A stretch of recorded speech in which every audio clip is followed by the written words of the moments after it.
Hello, WI Proud viewers, and welcome to episode number 2 of the off-season Eagle Watch. Joining me once again, UWL football head coach Matt Janus. Matt, how are you doing this morning? Daniel, I'm doing good. How about you? Good and great to see you again. Thank you, of course, for taking the time. So you're a month closer now to next season kickoff. Month closer, yeah. Things are getting pretty exciting by the sounds of it. What have you guys been doing in the off-season in the last month?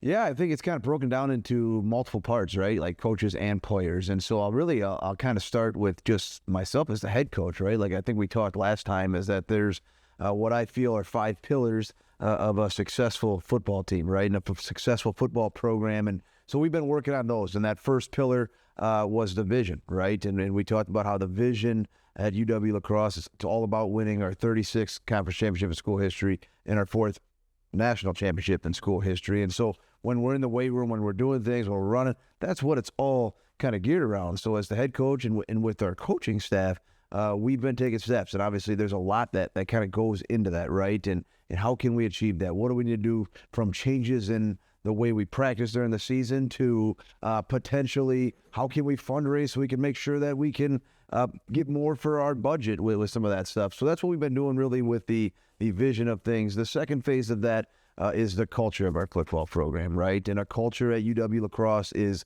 the experience. I am such a strong believer in the college years, and I think those years in the lives of our players are so meaningful and important and special and also like really, really fun. And I want our kids to have the college experience. I don't want them to be defined as just football players, right? Like I want football to supplement their college experience. So we've been trying to do a lot in terms of getting them involved and focusing on each other and building strong relationships within our football program, and then trying to be way more visible on our campus and be involved in our campus. Obviously, there's a huge basketball game tonight. I know our guys are going to be at. They've been at a couple of the men's game, a couple of the women's game. So, trying to be involved within our university and also our city. So we've been working on that. Obviously, the third part of a successful football program, that third pillar is roster building, right? And so part of that is recruiting, right? And our recruiting class has wrapped up at this point in terms of we have, I think as a staff, we met yesterday, we have like 3 kids that we're still kind of waiting on, still kind of wrapping some ends up. But that part is really done with our 26 class. We brought in 10 transfers here at semester here that we're really excited. And so they've been getting into our team, assimilating into our football program. So that's been huge from a roster building standpoint. And then we've also, part of that roster building is also the development, right? The development of each and every single player on our football team. And so our guys have been lifting 4 days a week. They get up 2 days a week for running. So they're really in like the grind of their off season right now. Like, and we're getting close to the middle of like our big heavy part. And then obviously after 4 weeks, we're going to start getting our guys physically and mentally ready for spring ball here as we move forward and get started in April with that. So that's really kind of all that's going into that roster building. And obviously we're starting to get ready now also with roster building for next recruiting cycle. We have a lot of our younger assistants on staff, our graduate assistants, our restricted. They've been doing a phenomenal job getting a hold of now the class of 2026 here and starting to gather information, watching film with some of that, getting ready for the next transfer cycle, which will be at the end of spring here. So we've ton going on with the roster building element of that. And then the fourth pillar of everything is player-coach relationships, right? And like continuing to build our relationships as coaches with our players, right? And I think you need that trust within that staff here and with your players.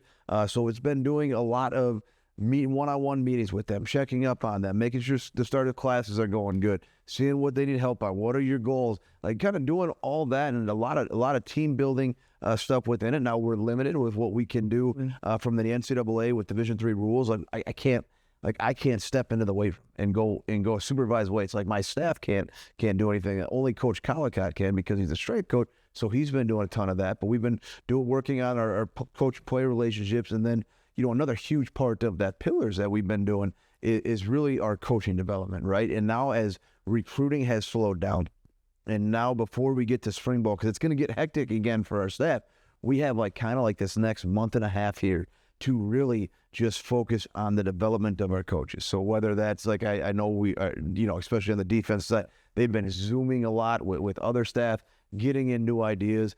We picked apart our defense probably more than as we do every offseason, right?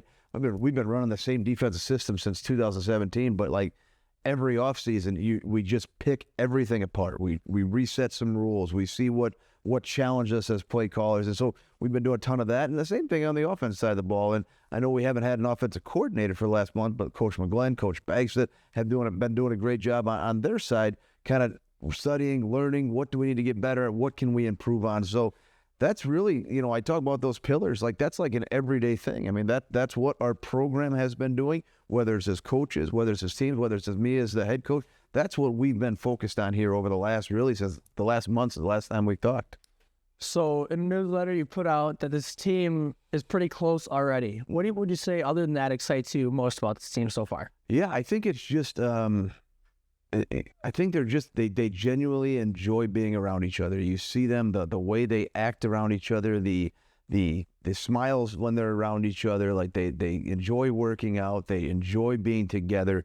So I'm really excited for that element of it. I think they've, as a group, as players, like I think they've done a great job of just being together and hanging out with each other outside of football, right? And I think that's key, right? Like you got to do stuff like, yes, you're going to lift weights together. Yes, you're going to run together, but setting up different opportunities, whether it's going to a sporting event on campus, like I know Gabe had the running backs over at his house last week. They do, some of them enjoy where they do the Bible study, and like so they kind of do different elements, things with each other outside of football. So I really like the closeness, the togetherness of this group. I think really like, and I think they're closer. I think at times, and it wasn't a negative. I think like if I go back to last year, we had a big age gap with some guys. We had some 6-year players, and like so like for a 6-year player to kind of mesh with a sophomore like that's kind of hard. And again, it's not ripping on anyone. I think it was just kind of that age gap. So to see our team closer and bonding with that is really exciting.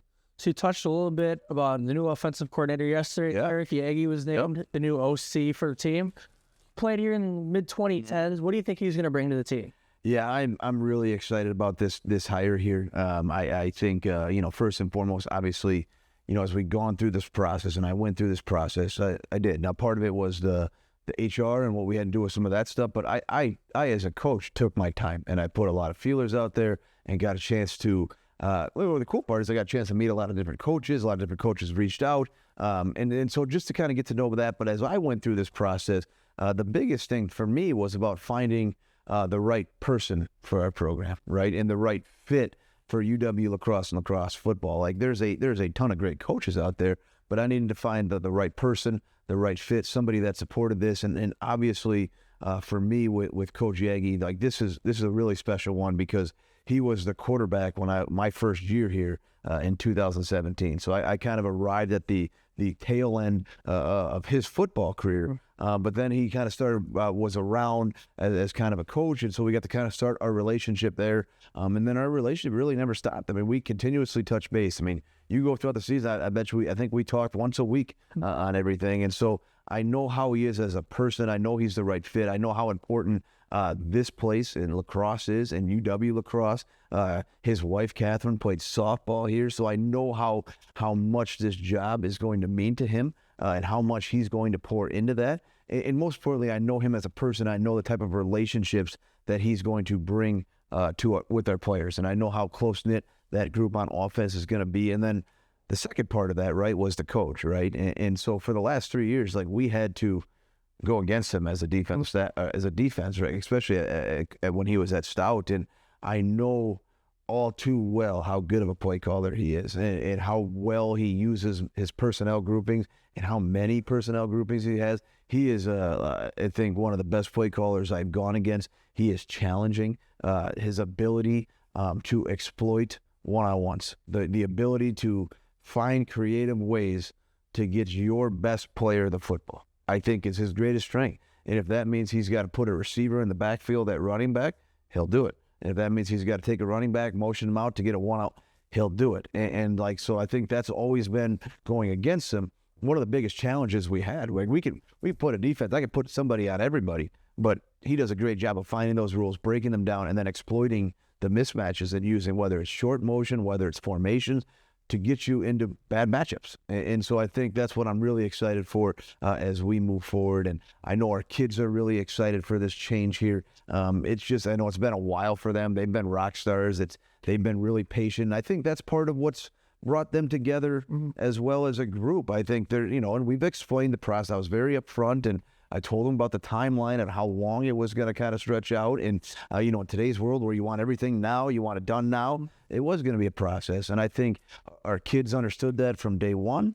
And they just worked harder. Like they didn't worry about who was going to be. Like they just said, okay, we got you.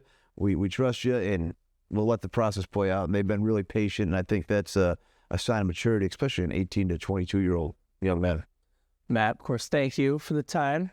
Viewers, listeners, thank you as well. Best luck for the next month. We'll see you in March, and go Eagles. Sounds good, Daniel. By the time next time we see you, we'll be talking spring ball. So go Eagles, and we'll talk to you soon.